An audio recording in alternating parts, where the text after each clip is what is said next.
بسم اللہ والحمد للہ والصلاة والسلام علی رسول اللہ۔ صحیح البخاری حدیث نمبر 6018، راوی ہیں حضرت ابو ہریرہ رضی اللہ عنہ، بیان کرتے ہیں قال رسول اللہ صلی اللہ علیہ وسلم من کان یؤمن باللہ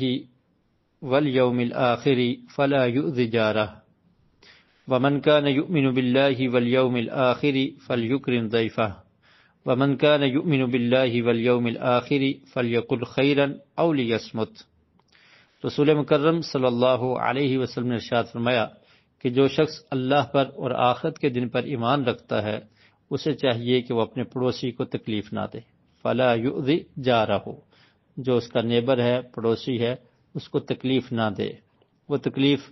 ہاتھ سے بھی ہو سکتی ہے، تکلیف زبان سے بھی ہو سکتی ہے، تو کسی بھی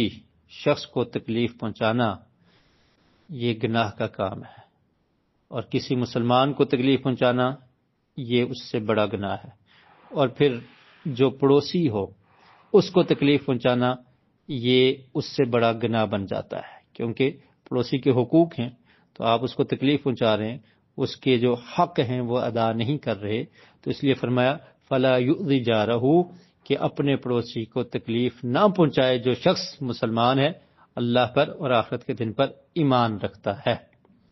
ومن کان یؤمن باللہ والیوم الآخر فلیکرم ضیفہ، اور فرمایا جو اللہ پر اور آخرت کے دن پر ایمان رکھتا ہے اسے چاہیے کہ اپنے مہمان کی عزت کرے، اس کی رسپیکٹ کرے۔ اگر کوئی مہمان آ جاتا ہے تو منہ بنا کر بیٹھنا چاہے، بلکہ اس کی رسپیکٹ کرے، عزت کرے، گھر میں جو کچھ ہے جو اویلیبل ہے اس کو پیش کر دے، اگر کچھ بھی نہیں ہے پھر بھی عزت اور اکرام، مہمان کے اکرام کا، اس کی عزت کا، اس کی رسپیکٹ کا خیال رکھے۔ اور پھر فرمایا ومن کان یؤمن باللہ والیوم الآخر فلیقل خیرا او لیصمت، کہ جو شخص اللہ پر اور آخرت کے دن پر ایمان رکھتا ہے، رسول مکرم صلی اللہ علیہ وسلم نے ارشاد فرمایا اسے چاہیے کہ زبان سے اچھی بات کرے، فلیقل خیرا، زبان سے اچھی بات کرے، او لیصمت، اور اگر وہ اچھی بات نہیں کر سکتا تو پھر کیا کرے؟ خاموش رہے۔ خاموش رہے گا تو اس کا فائدہ کیا ہے کہ لوگوں کو اس کی زبان سے تکلیف نہیں پہنچے گی، اسے گناہ نہیں ملے گا، اور اس کا نامہ اعمال صاف رہے گا، کیونکہ انسان جو لفظ بھی اپنی زبان سے نکالتا ہے فرشتے اس کو لکھ لیتے ہیں۔ اگر وہ اچھا لفظ ہے تو اچھائی لکھی جائے گی، اگر برا لفظ ہے تو برائی لکھی جائے گی۔ تو اس لیے فرمایا کہ جو شخص اللہ پر اور آخرت کے دن پر ایمان رکھتا ہے اسے چاہیے کہ زبان سے اچھی بات ہی کرے، بھلے کی بات کرے، کسی کے نفع کی بات کرے، اور اگر ایسا نہیں کر سکتا او لیصمت، تو خاموش رہے۔ تو خاموش رہے گا تو اس میں بہت بڑا فائدہ ہے،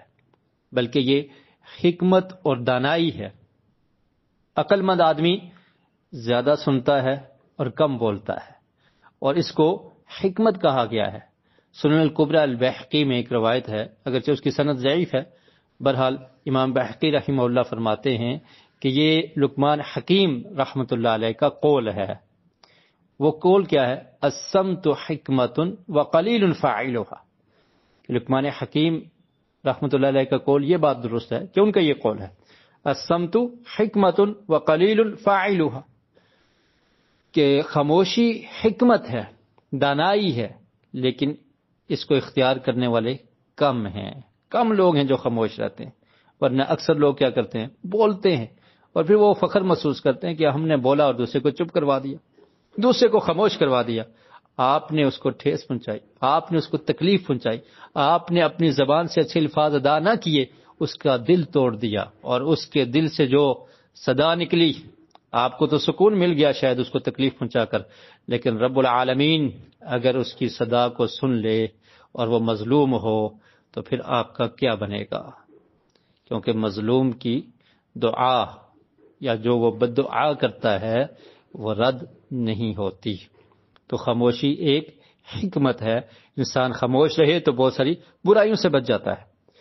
اور ایسے ہی نبی کریم صلی اللہ علیہ وسلم کا یہ ارشاد بھی موجود ہے، آپ نے فرمایا من صمت نجا، جو خاموش رہا وہ نجات پا گیا۔ اللہ رب العالمین سے دعا ہے کہ اللہ تعالی ہمیں رسول مکرم صلی اللہ علیہ وسلم کے پیارے فرامین کو پڑھنے کی، سمجھنے کی اور ان پر عمل کرنے کی توفیق نصیب فرمائے۔